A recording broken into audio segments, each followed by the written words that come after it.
Hello everyone. Today we will talk about how to fix the app of Express. We will go to settings, then we click on apps.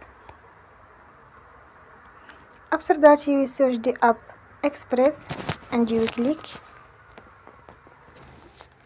Then we will on full stop.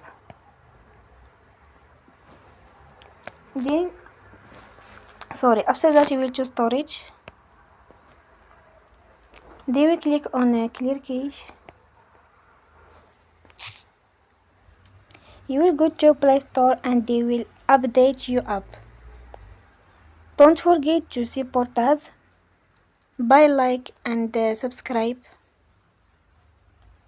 See you next time and thank you for attention.